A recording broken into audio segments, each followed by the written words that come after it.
बिलाल, आपकी जानिब आएंगे। बताइएगा कितना सिग्निफिकेंट है इस मुलाकात का इस मौके पर होना, क्योंकि इससे पहले हम देख चुके हैं कि सदर ट्रंप के पहले दौरे सदारत में खशोगी वाला वाक़या हुआ और उसके बाद जिस तरह के ताल्लुकात थे दोनों मुल्कों के माबैन, दोनों जो सरबराहों के माबैन, हम देखते हैं कि ये बहुत सिग्निफिकेंट है इस मौके पर।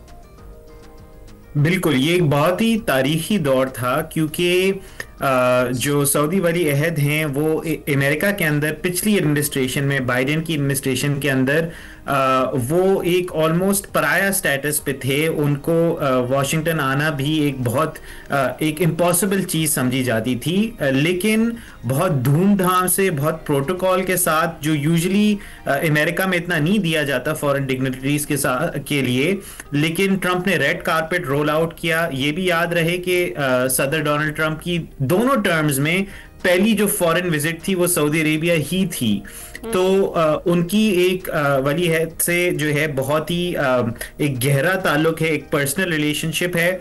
और ये बेसिकली दोनों ममालिक के लिए एक बहुत सिग्निफिकेंट मोमेंट है, क्योंकि क्राउन प्रिंस जो है वो अपना फ्यूचर देख रहे हैं, वो आगे जाके किंग बनेंगे और उसके लिए उनको एक तरीके से अमेरिका के साथ रिलेशनशिप और ट्रंप के साथ रिलेशनशिप रखना बहुत ज़रूरी है। F-35 के जो तैयारे हैं उनके ऊपर इजराइल की काफ़ी खदशात थे कि उनको वो क्वालिटी नहीं दी जाए जो इजराइल के पास है, लेकिन ट्रंप साहब ने वो चीज़ देने के लिए तैयार हो गए हैं। और ट्रंप साहब को इन रिटर्न में सऊदी की सपोर्ट चाहिए थी towards the middle east peace process, जो कुछ हद तक तो मिल रही है लेकिन पूरी हद तक अभी इजराइल के साथ नॉर्मलाइजेशन के लिए तैयार नहीं। ठीक है डॉक्टर जमील साहब, जिस तरीके से इस मुलाकात का हमने अहवाल भी शेयर किया, बिलाल ने भी कहा कि क्या सिग्निफिकेंस है इसकी, एक तो इस पर रोशनी डालिएगा और दूसरा ये कि जिस तरह से डोनाल्ड ट्रंप ने कहा है कि सऊदी अरब सबसे बड़ा नॉन नेटो इत्तेहादी है, इसको कैसे देखते हैं? जी, पहले तो सुबह 9 के साथ सलाम आपके तमाम नाजरीन को। और यकीनन ये एक बहुत सिग्निफिकेंट किस्म का दौरा है, इसमें कोई शक नहीं है। इससे पहले भी MBS गए हैं वहाँ 7 साल पहले। उन्हें इस तरह का हाई लेवल का पुरतपाक किस्म का इस्तकबालिया इस जैसा नहीं था, इस मर्तबा उससे कहीं ज्यादा था। तो पहली बात, ये जो जेस्चर जिस तरीके से रिसीव किया गया उनको, जिस तरीके से प्रेस कॉन्फ्रेंस में डोनाल्ड ट्रंप ने एक मर्तबा नहीं, कम से कम 4 या 5 मर्तबा incredible friend, honour to have him, incredible, ये सारे अल्फाज इस्तेमाल किए। By the way, I am reminded of one thing that even our field marshal once he was having lunch, the same wordings were used for him, that he's a great journal and an incredible person. So now we have 3 incredible person, that is Field Marshal Sayyid Asif Munir, MBS, and even once or twice he has said that for the Prime Minister. So imagine and then try to इसको visualise करें उस equation में जो middle east के हवाले से Trump ने बात की हुई है कि पाकिस्तान एक स्टेबलाइजेशन के तौर पर वो का अपना किरदार अदा कर रहा है। वापस आ जाते हैं इसकी सिग्निफिकेंस पे, जो कि क्राउन प्रिंस के इस दौरे के साथ हो रहा है। आप अंदाजा करें कि इस दौरे में 600 बिलियन के प्लान लेके गए थे और अब 1 ट्रिलियन हो गया है।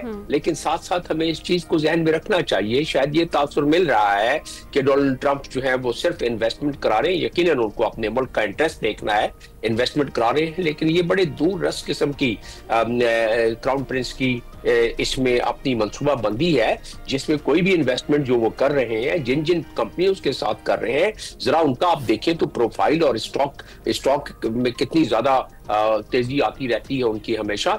तो जाहिर उससे उनको भी प्रॉफिट होगा। लेकिन प्रॉफिट से ज्यादा बात यह है कि जिस रुख पर 2030 एंड बियॉन्ड जो सऊदी अरब को लेके जा रहे हैं, आज के बाकी ममालिक, मुस्लिम ममालिक उस राह पर और उस फिगर पर चल पड़े। हम तो जिहाद के साइड पर चल पड़े और सऊदी अरब तरक्की के साइड पर चल पड़ा।